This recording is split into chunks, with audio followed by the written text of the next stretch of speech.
Exactement. On peut entendre des phrases comme tu n'y arriveras pas, c'est pas pour moi, c'est mieux pour les autres. Voilà, des idées négatives qui empoisonnent, on va dire, notre évolution, notre état d'esprit. Et coach Lola Wise, comme elle est bien connue sur les différents canaux digitaux, elle est avec nous. C'est l'innovation de cette saison, l'une des grandes innovations de cette saison. Avec elle aujourd'hui, on va parler de l'estime et la confiance en soi, les idées limitantes ou les pensées limitantes. Bonjour coach. Bonjour Alix, sujet très intéressant aujourd'hui. Exactement. Alors, bienvenue au matin du bonheur. Merci, matin bonheur. Bonjour très chers téléspectateurs. Alors, aujourd'hui, on parle des idées limitantes. Déjà, on va les situer. Qu'est-ce qu'une idée limitante ou une pensée limitante? Alors, une pensée limitante, ça va être tout ce qui va empêcher à l'être humain, à l'individu, de pouvoir exprimer son potentiel. Donc, tout ce qui va être impossible en apparence, mais surtout au niveau de l'esprit de l'individu. Donc, généralement, pour pouvoir identifier ces pensées limitantes, j'aime bien prendre un exemple. D'accord. C'est-à-dire, prenons un vendeur de ballons. Un vendeur de ballons qui se tient devant un centre commercial et qui tient entre ses mains des ballons blancs, rouges, de plein de couleurs. Et on a un ballon qui s'envole, le ballon blanc, par exemple. Selon vous, dites-moi. Qu'est-ce qui a permis à ce ballon blanc de s'envoler? On va dire l'effet de la météo, voilà, un grand vent, un coup d'air. Est-ce que c'est parce que ce ballon il a relâché? Il a relâché, merci, voilà. Très bonne réponse. Parce que ça n'a rien à voir avec la couleur du ballon. Ce n'est pas parce qu'on avait un ballon blanc que le ballon s'est envolé, mais c'est tout simplement parce que ce ballon avait la capacité à s'envoler. Alors pourquoi je parle de cet exemple? Parce que j'aimerais faire un parallèle entre ce vendeur de ballons et les pensées limitantes. En réalité, la pensée limitante agit comme la main qui tient les ballons et qui empêche les ballons en réalité de s'envoler.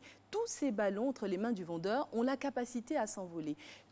Alix a la capacité à s'envoler, j'ai la capacité à m'envoler. On va l'éviter un jour ici. Exactement. Mais l'idée, c'est que on est retenu par quoi? Par nos pensées limitantes. Donc la pensée limitante ne réduit pas, ou on va dire ne distille pas, ou n'annule pas les capacités que nous avons, les opportunités ou l'excellence qu'il y a en nous, mais va limiter cela en retenant tout notre potentiel.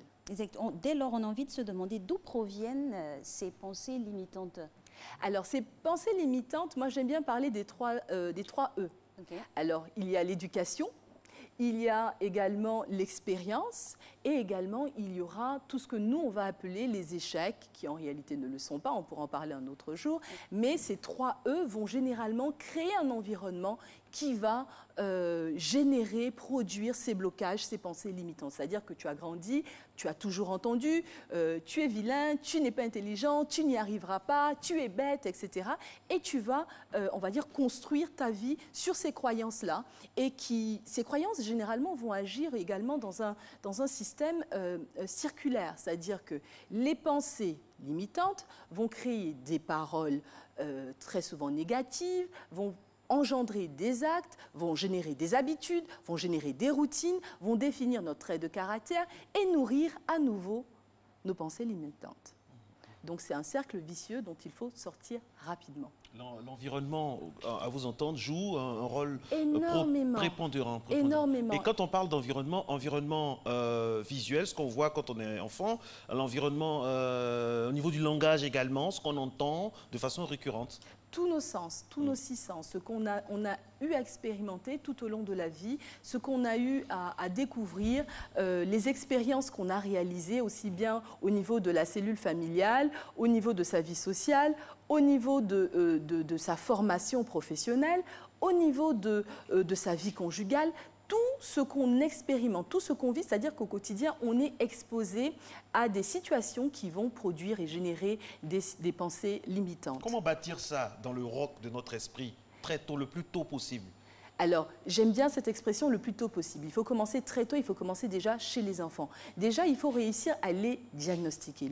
La première étape, c'est d'arriver à les diagnostiquer. Parce que sur cette table, on est tous exposés aux pensées limitantes sans le savoir. Et très souvent, elles finissent par devenir notre deuxième nature. C'est-à-dire qu'on se réveille le matin et on est convaincu qu'on a un long cou, donc on va porter toujours cette chevelure-là qui va empêcher de voir ce long cou. Je dis ça. C'est pas votre cas. Exactement, parce que, par exemple, quand on est tous plus jeunes, on a très souvent eu certains complexes, certaines frustrations. Donc tout ce qui va générer de la peur, de la colère, de la frustration, de la tristesse, très souvent, il y a une pensée limitante qui se cache derrière.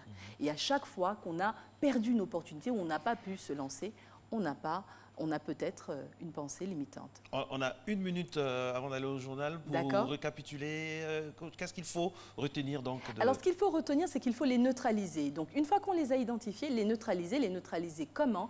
Avec des affirmations positives, se dire quotidiennement qu'on a en soi toutes ces capacités, ces possibilités-là, s'encourager quotidiennement, tous les matins, le faire surtout pour les enfants, parce qu'il faut commencer très tôt. Ensuite, on peut également faire des exercices de visualisation, imaginer sa vie idéale, meilleure, et retenir que les pensées limitantes n'existent que lorsque on accepte qu'elles prennent la place. Merci infiniment, Merci beaucoup, coach Lola. Elle était sur ce plateau pour nous parler de l'estime et la confiance.